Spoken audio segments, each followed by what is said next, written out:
Assalamu alaikum and a very good afternoon dear students. So in the previous lecture we discussed the half part of the drama. Now here are the remaining part of the drama. We'll see the explanation of it. So now after that, as you know, the man was singing the songs and the surgeon was asking him to be quiet. Then what the man said, "Oh surgeon, I was only singing to keep my heart up. It sings when I think of him, to think of us two sitting here and he creeping up the quay, maybe to get to us." So what basically he said, you know what, I'm just trying to keep my heart up because it sinks my heart, when I think about him, the way he is, so it sinks my heart. So that's why I'm trying to, just engage myself by singing. Are you keeping a good lookout? So the sergeant asked the man, are you keeping a good lookout towards that man? The man, I am, and for no reward too. Am not I the foolish man? But when I saw a man in trouble, I never could help trying to get him out of it. What's that? Did something hit me? So now, what happened basically later? Like, yeah, I am keeping a good way, but I do not even expect any reward in return. And I can't even go away if I see some man in trouble or in the need of help. So I can't even go away. Don't you think it's a bit pity or like something? I don't understand what's that. And then rubs his heart, patting him on the shoulder. You will get your reward in heaven. So what the surgeon said, he was patting on his on him on the shoulder, and what he said, yeah, you will get your reward in heaven. I know that, surgeon, but life is precious. So what the man said, yeah, I know that, but don't you think the life is precious? Well, you can sing if it gives you more courage. Sings. Her head was bare, her hands and feet with iron bands were bound. Her pensive strain and plaintive wail mingles with the evening gale, and song she sang with mournful air, I am Grenelle, her lips so sweet that monarchs kissed. Now what happened? Basically what the surgeon said, okay fine, if it gives you more courage by singing, so you can go on and you can keep singing. So he kept on singing, and these were the lyrics that he was singing. The surgeon, that's not it. Her gown she wore was stained with gore. That's it, you missed that. So basically, the surgeon corrected him. He missed one of the line of the lyrics. So what he said, yeah, you missed this line. Her gown she wore was stained with gore. So you missed this line. You are right, surgeon. So it is, I missed it. Repeats line, but to think of a man like you knowing a song like that. Now the man was like, yeah, you're right, I missed that, but it's a bit strange that man like you knows the lyrics of a song. There is many a thing a man might know and might not have any wish for. So what the surgeon said, there are many things that the man want, but there might be no wish of doing that. The man, now I dare say, surgeon, in your youth you used to be sitting up on a wall the way you are sitting up on this barrel now, and the other lads beside you, and you singing Grenelle. Then what he asked, so I think when you used to be the young one or the youth, so you also must be sitting on the wall like the way we are sitting on the barrel right now, and there must be some other boys around you, and you must be singing the songs of Grenelle. Okay, and now I did then. So what the surgeon said, yeah, I did that. And the Shan being botched. So he is taking the names of different songs and the singers basically. So he asked about that another name, and then surgeon said, yeah, I did then. And the green on the cape, and he was like asking about the different titles and the singer continuously, and he was agreeing with that. That was one of them. So what he said, yeah, that was also one of them. And maybe the man you are watching for tonight used to be sitting on the wall when he was young and singing those same songs. It's a queer world. So the man, what he said, even it might possible, the person for whom you are waiting or searching for, he also might be sitting with you that time in his youth, and you all must be singing together. So it's a strange world. Wish, I think I see something coming. It's only a dog. So the surgeon tried to quiet him for a while, and what he said, I see something is coming from there. So what he said, okay, it's a only dog. And then man, and isn't it the queer world? Maybe it's one of the boys you used to be singing with that time. You will be arresting today or tomorrow and sending into the dock. So what he said, don't you think it's a queer world that the person with whom you must be singing the songs, some in the older days, you might be arresting him today or tomorrow or sending him to the dock. That's true indeed. And maybe one night after you had been singing, if the other boys had told you some plan they had, some plan to free the country, you might have joined with them, and maybe it is you might be in trouble now. So, what he said, that man, that night with whom you were singing the song, maybe those boys had some plan, to free our country. So, might be you would have joined them. Okay, and what if you would have joined them and you would have been in the trouble right now? So it might happen. If you would have joined them, you might have been in the trouble right now. Well, who knows, but I might. I had a great spirit in those days. So what the surgeon said, yeah, it might possible because I had a great spirit that those days. I might be the part of those boys. It's a queer world, surgeon, and it's little any mother knows when she sees her child creeping on the floor what might happen to it before it has gone through its life, or who will be who in the end. So as you know, what he says, no one's mother knows that what their child is going to do in future, or like when he is all grown up, what will be the future, what will be the life later. No one knows, no mother knows about that. Surgeon, that's a queer thought now, and a true thought. Wait now till I think it out. If it wasn't for the sense I have, and for my wife and family, and for me joining the force the time I did, it might be myself now would be after breaking jail and hiding in the dark. And it might be him that's hiding in the dark and that got out of jail would be sitting up here where I am on this barrel, and it might be myself would be creeping up trying to make my escape from himself, and it might be himself would be keeping the law and myself would be breaking it, and myself would be trying maybe to put a bullet in this his head, or to take up a lump of a stone the way you said he did. No, that myself did. Oh, gasp. After a pause, what's that? Grabs man's arm. Now later what he said, okay, let me imagine, let me think it out in my what it would be. Okay, fine. So if I would have joined those boys, so it might possible where I am sitting right now, that man for whom I am waiting here, he might have sitting here, and I might be the person who escaped from the jail. Instead of him, I would be there. So what if I would have broken the jail, and I would have been trying to escape from here and creeping to or maybe if I would be there at that person's place, I would have tried to shoot the person or the surgeon, whoever would be here at my place. I would try to shoot him on his head, or maybe with the stone I would have hit him the way you said he did earlier. So it might have happened. And then all of a sudden he paused and he asked, what's that? The man, he jumped off the barrel, and then he was listening and looking at the water, that what's that? It's nothing, surgeon. And what he said, it's nothing. I thought it might be a boat. I had a notion there might be friends of his coming about the quays with a boat. So what he said, no, I think there is a boat, and I think there is his friends coming. So I think they're coming through the boat. Sergeant, I am thinking it was with the people you were, and not with the law you were, when you were a young man. So what the man said, Sergeant, you know what I feel like when you were young? You were with your people. You were not with the, with the law, but you were with your young people. Well, if I was foolish then, that time's gone.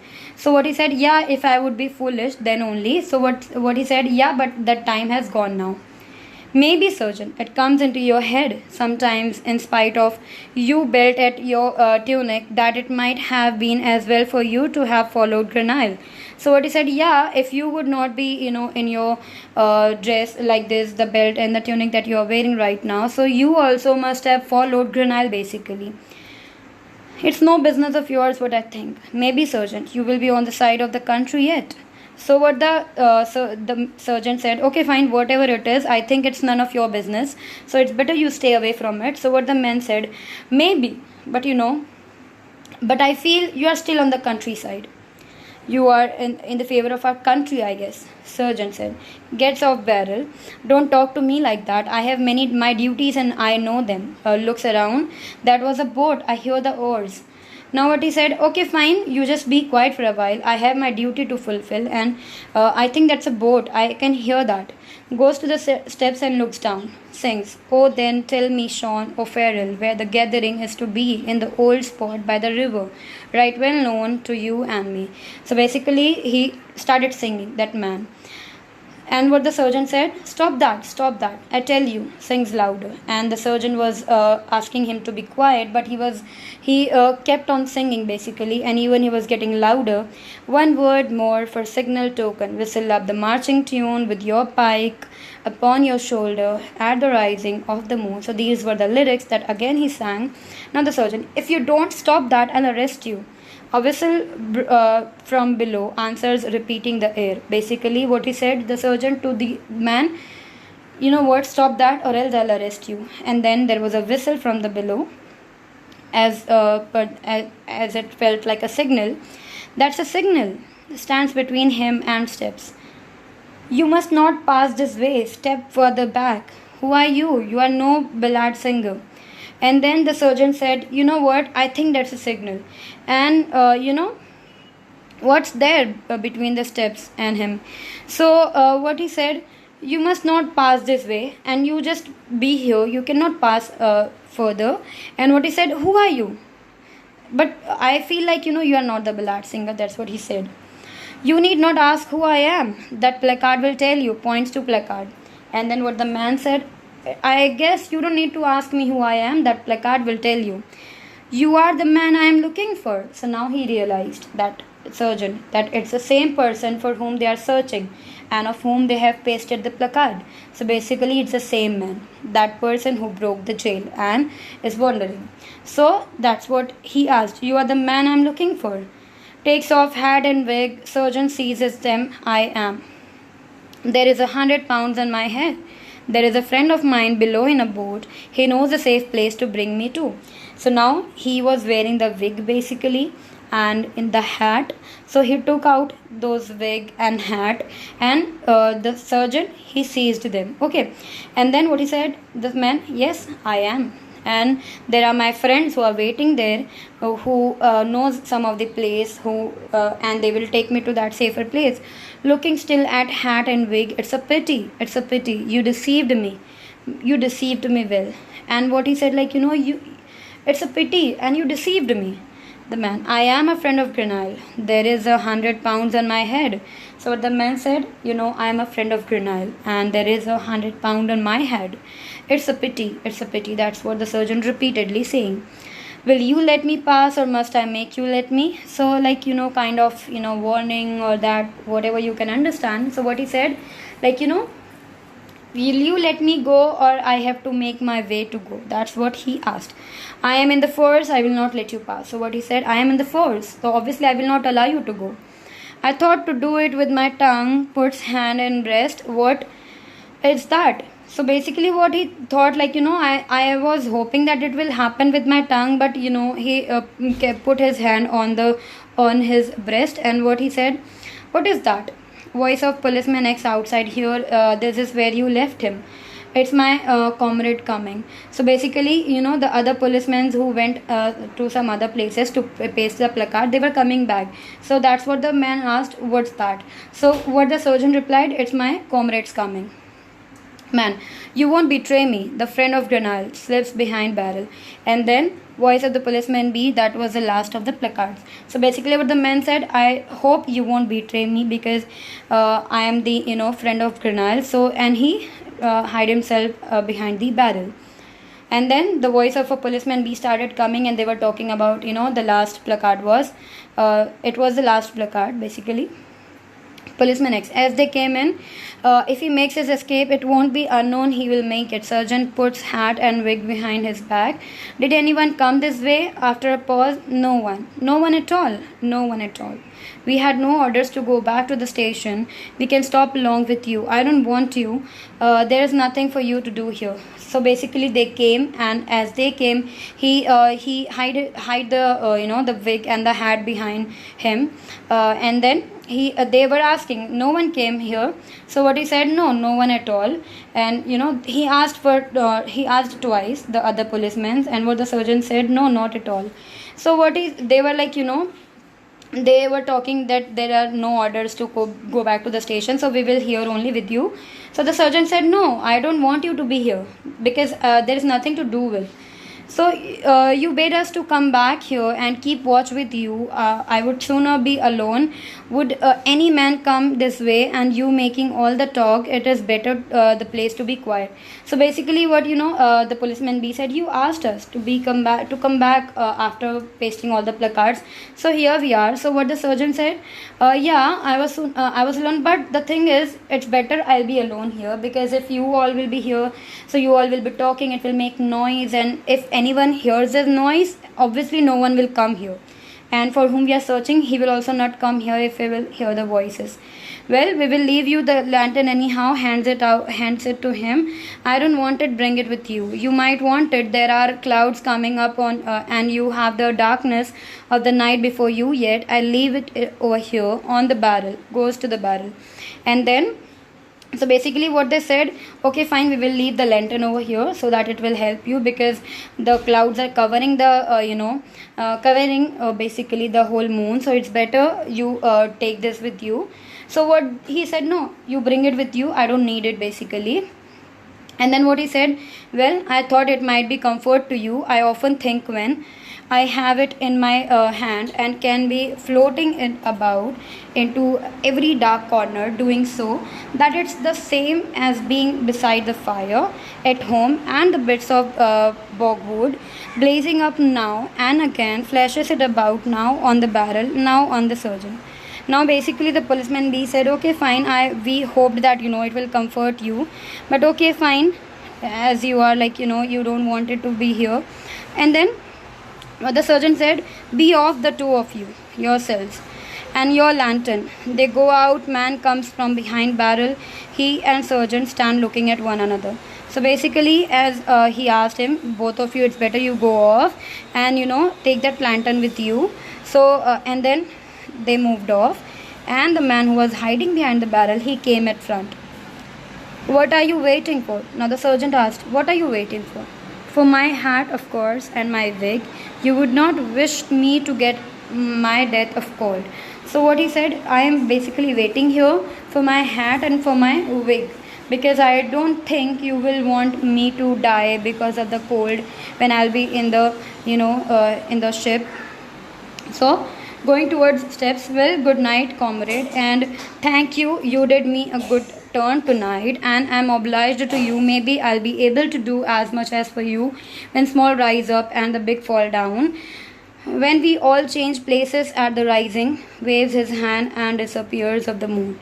So basically, the man said, okay, fine, good night, comrade, and thank you. You did me a good turn, basically, tonight, and I'm obliged to you, basically. And what he said, I might be able to help you later when the small rise up and the big fall down, basically.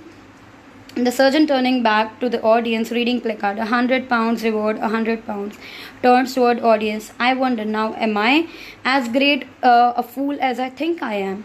So he, that man went, he left, and after that, the sergeant was reading the placard and asking to himself and facing towards the audience and repeatedly saying, £100 reward, £100 reward. And then he asked, am I a great fool as I think I am? And then the curtains.